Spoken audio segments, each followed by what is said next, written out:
Greetings, YouTube. With the latest Supreme Court decision concerning Hobby Lobby, I think that we have incontrovertible evidence that in America, Sharia Law is creeping towards us.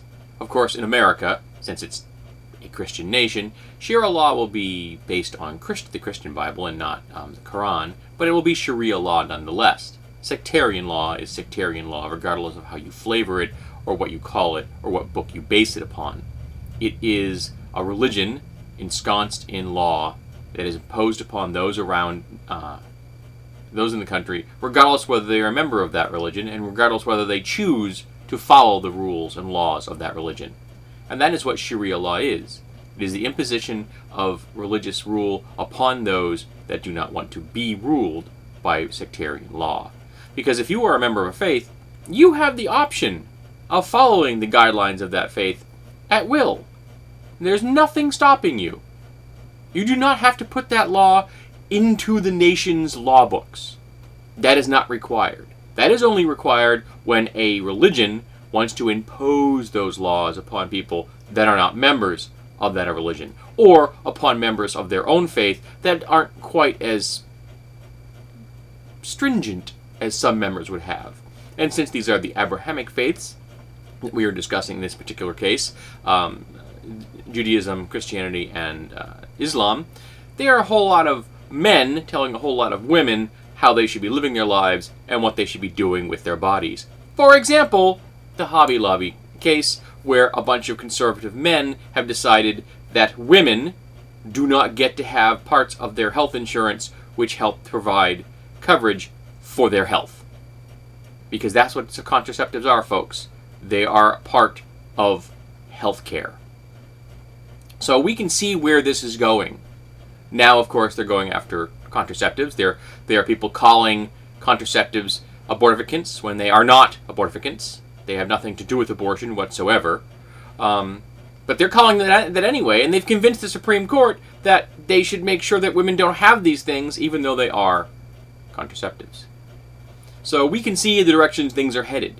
So it's time that we, as a nation, for the progressive informed folks, prepare for the inevitability of Sharia law being imposed upon our nation.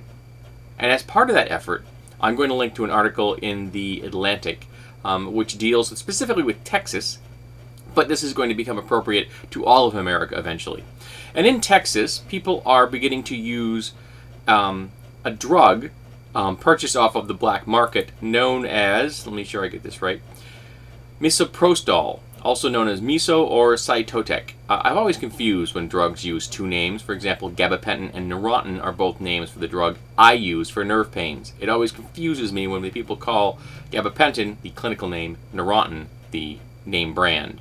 I think that's silly, and I think this is a case where that is a similar concept. Now, this particular drug, when taken in the proper manner, will instigate a miscarriage. So within the first trimester, this drug can be used by a woman, if she gets the chemical in the right quantities and takes it in the right dosage, to give herself an abortion and have it look like a miscarriage, which is very important in the future, where we will have no abortion rights in America, where we are going to go step into the past before Roe versus Wade. Because remember, making abortions illegal will not eliminate abortions. It will just put women's lives at risk. It will put women's lives at a lower value than male lives. It will say that we don't care that living, breathing women will die in an effort to abort a fetus, because for some strange reason, the sectarian law lovers in America have decided that that potential human life of the fetus is more important than the existing life of the woman who carries the fetus. It is a twisted form of logic that baffles me and will probably baffle me forever.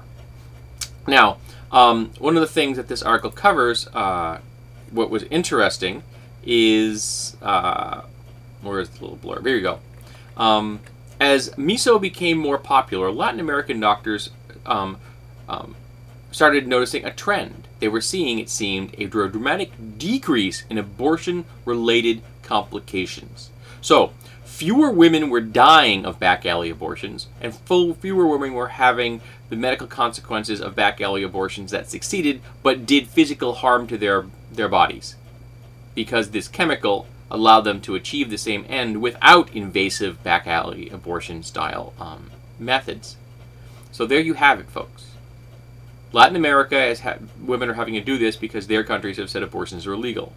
We need to prepare the groundwork now and make sure that women understand how this works now for the future. Also, there's a link in the Metafilter thread that I'll be linking to, which talks about surgical methods of abortions, which were discussed earlier this century, which are still pertinent. There are people purchasing the equipment now for surgical abortions with the foreknowledge that someday it's going to be required.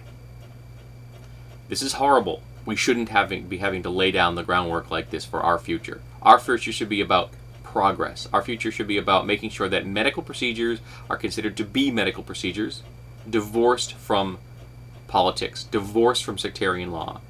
That a person has bodily autonomy, that they have the right to decide what happens to their own body, that they are in charge of their own uterus, and no one else is in charge of that uterus.